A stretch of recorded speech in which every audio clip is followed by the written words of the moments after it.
Hey everybody, welcome back to Video Game Esoteric, and normally the unported playlist where I take some of my favorite unported arcade games of all time, but we're switching it up this Monday morning to review Capcom Fighting Collection 2, because you know full well this was something I was always going to pick up, always going to talk about on the channel, because these are some of my favorite fighting games of all time, minus one, and it is amazing that Capcom not only delivered this collection to us, but gave us online play for everything, brought over Power Stone and Power Stone 2, some Dreamcast classics, and the fact that it really is just this good. Before we get too far involved though, to be a huge favor, go down below, hit like and subscribe, and ring that notification bell. Definitely helps us out. And if you feel so inclined and want to support the channel, we got a Patreon link down below as well. And now we can start the eternal debate: Capcom versus SNK versus Capcom versus SNK 2. Leave me a comment down below and tell me which your favorite game of the two is. For me, the original still hits slightly better with those classic 2D backgrounds, but the good thing is in this collection, you're being delivered game after game that are just some of the best fighting games Capcom ever made of all time, in my opinion. And once we get to my favorite game in the collection, we can talk about that one. But as far as Capcom vs SNK is concerned, I've reviewed this on the channel before. It's absolutely an outstanding game, and now having it available on the collection with online net play and all the other quality of life improvements of a game that comes out in something like 2025 is just going to be one of those things. It hits with all the puns intended. This is just one of the best games that Capcom ever made, in my opinion. I put it up there right around with Street Fighter Alpha 3 as far as my favorites. Combining the characters of SNK versus Capcom together is just flawless, but really the implementation here feels incredible. Now, the moderator of my Discord, the Cool Pup, helped me out with some footage, but I've been playing this over the weekend and Friday as well, and I will say on my PC with my TR Octopus Fight Stick, just playing around on Steam, I've had absolutely no issues with this collection whatsoever, and that is to say the responsiveness in the controls, pulling off moves, everything you would expect out of a release is just here. Feels like playing the arcade original, just with a more modern environment.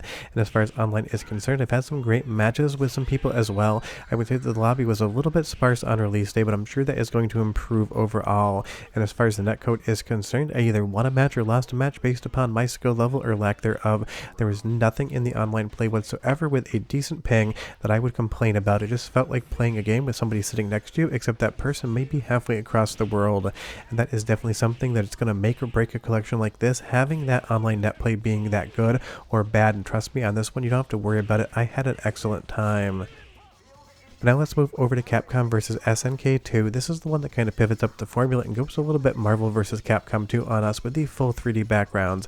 Now, I love this game just as much as the original, and I do like the 3D backgrounds. I don't think they're bad, but I understand some people out there don't love them as much. So again, leave me that comment down below, the original or 2 as far as Capcom vs SNK is concerned.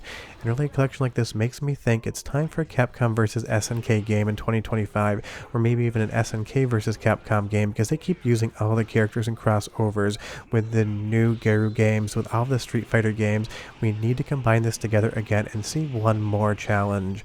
But this game, just like everything else in the collection so far, has been impeccably well made, because of course it is just a port for an incredible game from back in the day. But there's also a ton of other stuff on the disc, or for the Steam version, the lack of disc, with all sorts of different developer artwork, different things you've never seen from all the games. It seems like the Capcom developers that made this collection went back into the archives and trotted out every last bit of ephemera and original art that they could possibly find to give to fans, because as much fun as these games are to play, seeing the development process in the background always is just an extra bonus. And I would say in some of the 3D here in Capcom vs SNK 2, having this rotating stage in 3D in the background with those 2D assets combined within really is a very effective look.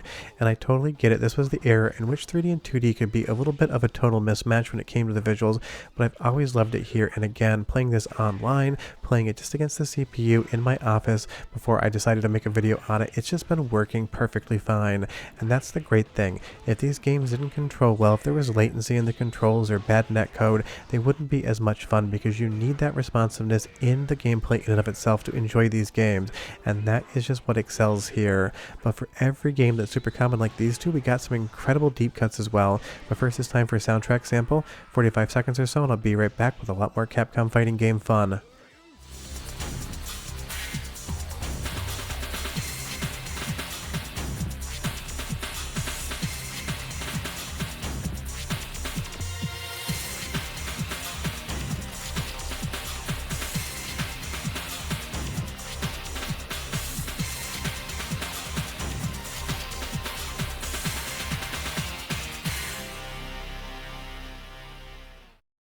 Street Fighter Alpha 3 or die!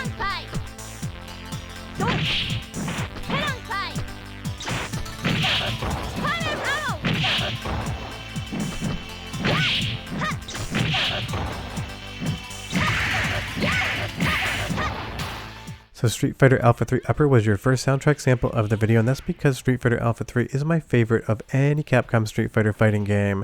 And now the inclusion of Upper, I'm sure, is going to be a little bit divisive amongst fans, because some people love this game because it includes new characters, other people think the rebalancing on it is a little bit worse than just the vanilla Street Fighter Alpha 3. But honestly, I am not good enough at this game to really notice the difference. I just love that they gave us Upper.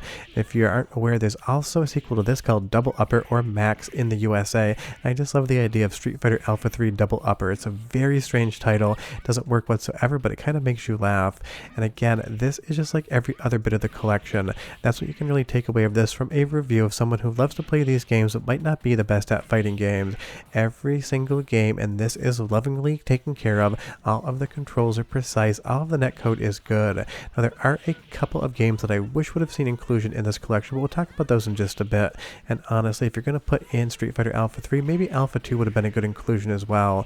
I do love the original game, even though I don't play it all that often, but getting the second game would have been a nice little bonus. But honestly, for the price tag on this thing, really can't complain whatsoever. As far as what Capcom did here, they gave us a metric crap ton for our money, making these games like $6 to $7 a piece, depending on what your tax rate is, and it's absolutely just a loving collection. But as far as the 2D games are concerned, we'll come back to those in just a moment, but it's time to move over to a little bit of the 3D stuff. And honestly, just getting something like Power Stone in this collection was surprising to me when it was announced, and I absolutely love to see it because, again, I love the Dreamcast, I love fighting games, so something about the Arena 3D Fighter always does it for me. And again, having a modern version of this game is just incredible. And I really feel like my audience is going to be familiar with Power Stone, so leave me a comment down below. Do you prefer the original Power Stone or Power Stone 2? For me, I just think the original Power Stone is the better of the two games all day long. But my hope is that people buy this collection and start discovering Power Stone if they're not aware of it. Now, I have no evidence that this is what Capcom is doing, but if they were smart, someone would be looking at all of the different data going through the servers, seeing who's playing what games, and hopefully if enough people play Power Stone, then maybe we could see a third game in the franchise. I really do feel like at this point in time, this is the type of game that if Capcom brought back could be successful if more people knew about it. But in the meantime, we have a 2025 re-release of one of my favorite Capcom Dreamcast games of all time. Power Stone is just chaotic good in all the best ways possible. It is a wild time. It's one of those games I played the ever-loving hell out of it back in the day when it was on Dreamcast, and I still pick it up and play it maybe once a year with some friends if I can find some. Because trust me, not many of my friends whatsoever enjoy playing fighting games. Which kind of makes me wonder, do you play fighting games in your real life against friends that are in the room, or do you basically just play online? Because one of those things, I don't know a single person that enjoys a good fighting game. Now moving over to Power Stone 2, it kind of changes the formula up just enough to feel completely different, and whether or not you think that's a good thing or a bad thing, or just basically a thing at par, is totally subjective. For me, I just don't love this kind of open area. I like the original Power Stone with all of the different things being obstructions, but it's going to be your second soundtrack sample because it sounds great here on the new collection. 35 seconds, I'll be right back to show you even more games.